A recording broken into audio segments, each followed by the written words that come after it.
Welcome to Subramani. A lot of posts are created because readers or viewers ask questions. One question which keeps coming up pretty often is, for an Indian equity investor, is it necessary to invest in international stocks, international shares?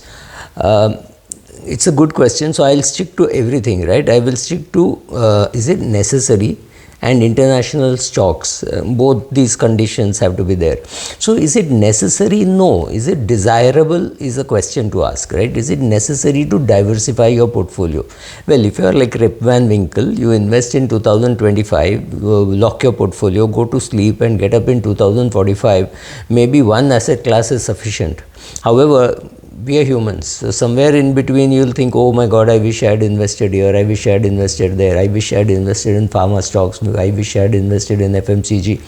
These thoughts will come. Therefore you need a diversified portfolio. So you will have Indian equity, you will have Indian bonds, you will have Indian mutual funds, right? You will have Indian equities through Indian mutual funds, you will have Indian bonds through Indian mutual funds, or gold, silver, whatever. We all create a diversified portfolio. So is it necessary? No, it is not necessary. It is nice to have rather than must have.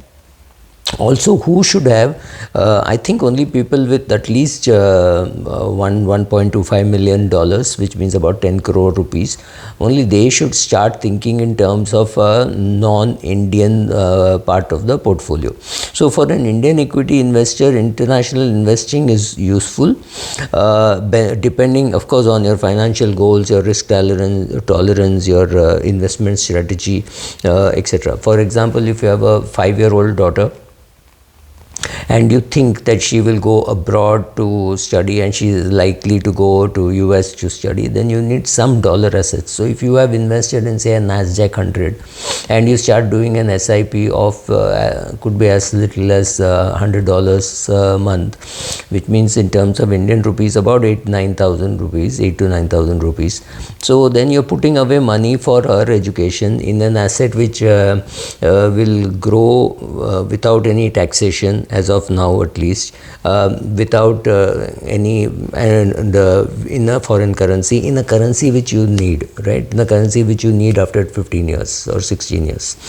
So yes, for you it would matter, but international, why should it matter at all? So first of all, you get diversification. You have invested in India, you invest in US, you get some technology old companies like say Apple or Google.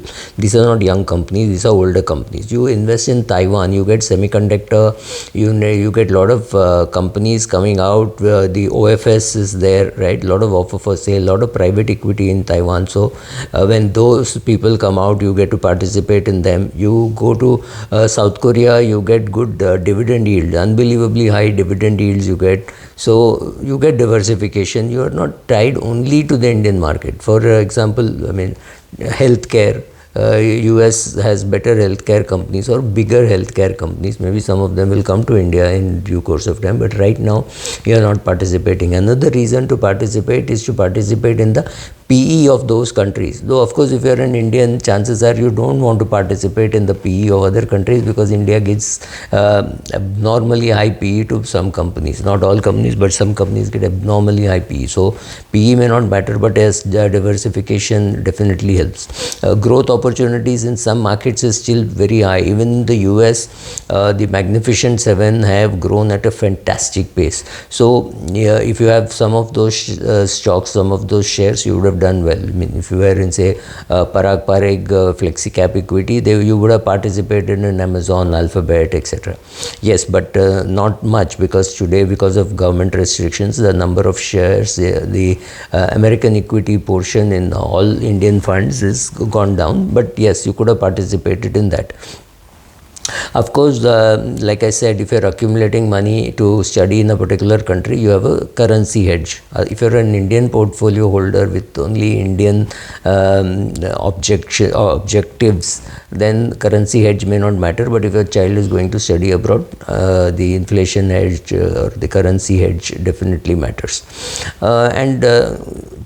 global leaders are not listed in India, right? If you think that global leader like Apple and Alphabet is something in which you want to invest, Nvidia, Tesla, if you want to invest in those companies, you don't have too much of a choice. You have to invest abroad. Why? This I have said why it is necessary. I can also say why it is not necessary.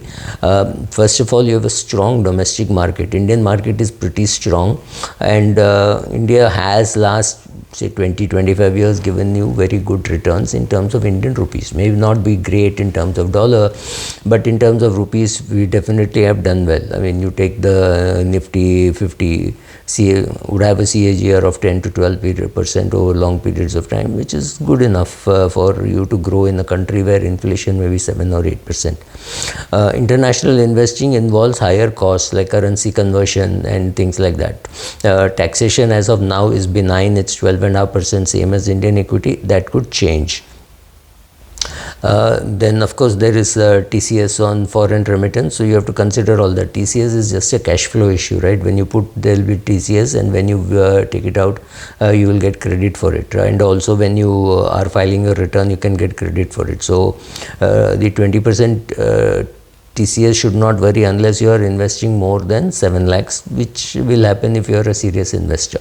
So that is one disadvantage. And investing abroad can be complex, like investing in US stocks directly, right? That's the question. It says US stocks directly. It will definitely have some complexity. You have to understand foreign markets, you have to understand their regulations and their geographical instability, right? You have to worry about all those things. I mean, today I know something is happening in the US, but I don't have to worry about it on an hour-to-hour basis. But if you are investing there, maybe you have to consider some geopolitical issues and all. If you are in India, you don't worry too much about geopolitics. You say, anyway, I am in India, I am investing in India too, it doesn't matter. But otherwise, you have to worry about that. The key consideration is, again, how much of risk tolerance do you have, right? So how much money do you want to put abroad? If you have something like 800-900 crores which you are investing, then you can commit a substantial portion, maybe 10% would almost amount to 100 crores. Then it is a different thing. But if you have 1 crore invested abroad, how much of attention will you pay? How much is your risk tolerance? International markets do carry currency volatility, geopolitical events, which is not easy to understand. I don't understand anything at all. And I don't understand geopolitical implications on my portfolio. That is even worse, right? So see whether you are comfortable with those kind of things. Then what are your investment goals? If your investment goals is long-term wealth creation, and you think that India will create enough wealth for you, there is no reason to include international stocks. It may not be essential. Like I said, specific goal, funding in overseas education, and 20 years later, India may be a better place for education than the US. Even right now, people are strongly debating, right? And even if you do allocate, you will allocate about 10 to 20% of your portfolio, not more than that, right? Maximum is what you will do. Of course, one route which you can take where you don't have to bother about all this is when you use mutual funds. There are mutual funds which are investing abroad, but now because of RBI restrictions you can't. But however, the ETFs are still available, so you can put money in a Nasdaq ETF.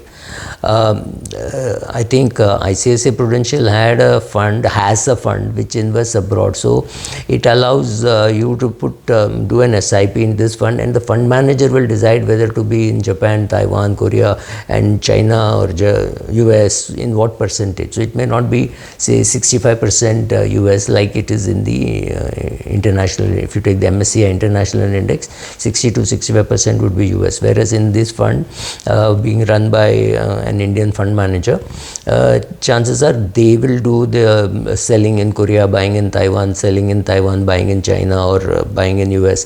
That they will handle, and that is more tax efficient. Unfortunately, that route is now stopped. So unless you can find some fund like that, I think PGM has some funds like that, Global Equity Fund or something, and some of those funds are still open, so maybe you could look at those funds. And of course, when you are investing in good companies in India, like say a TCS or an Infosys also, even Reliance and Adani, they are participating abroad. So you are participating abroad, you're only not participating in the PE and not participating in that management. So there is some participation anyway, willingly or unwillingly. Other than that, don't worry too much unless your portfolio is very big and you think that some diversification will help you reduce risk. So look at it as a risk reduction rather than a return enhancer. Thank you.